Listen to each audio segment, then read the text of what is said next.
बघा म्हणजे बाथरूम आमच्याकडे एक दिवस 2 दिवस आड पाणी येते. आम्ही बाहेरून पाणी मागून काम करतो. आज तो वेळ आहे त्याच्या शाळेला अजून, तरी मग त्याला एक काम लावलंय.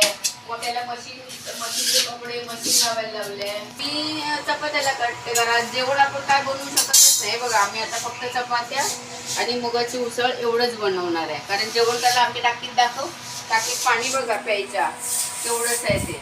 काय करायचं आम्ही लोक, पाणीच येत नाहीये ना. 2-2, 3-3 दिवसांनी पाणी येत आहे. नगरपालिकेच्या तिकडूनच पाणी आम्हाला नाहीये.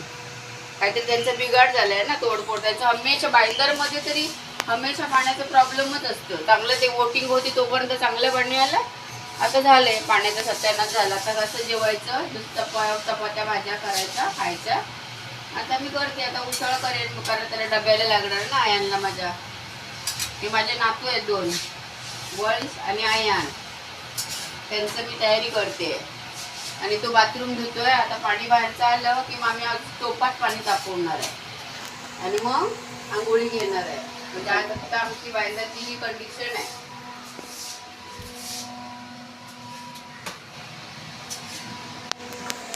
झालं धुवून मग सगळं जागेवर ड्रम वगैरे ठेव. आणि हे बघा कसं बादलीत दाखवतं ना, बादलीत मी आता असं पाणी ठेवलं जेणेकरून मला हात धुता येईल आणि मला हे करता येईल, भांडी वगैरे असं वडून काढता येतील. आणि आता आम्ही ना एक कॅन 50 रुपयाला असतं ते मागवणार आणि मग आम्ही नंतर ती सगळी लादी भांडी सगळं करणार आहे. हे बाइंडरचं आज एवढ्या वर्ष झाली मला इथे येऊन, जवळजवळ झाले आता 20-21 वर्ष झाली आहे.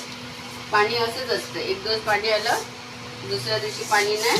एक दिवस आलेलं असून थोडंसं सोडायचं आणि दुसऱ्या दिवशी आलेलं थोडंसं. म्हणजे काय करायचं पाण्याचं तेही कळत नाही. कपडे काढायचे एकदाच वडून काढायचे असं हे असतं. आणि आमच्या घरी ना हे बघा इथे मूग आहे. ही मुगाची भाजी आणि चपाती एवढंच करणार आहे. तर त्याला शाळेत डबा वाहून तर आम्ही खिचडी भातच करून खाल्ला असता. रात्री आम्ही मॅगी करून खाल्लं तरी पाणी आमचं एवढंच राहिलं.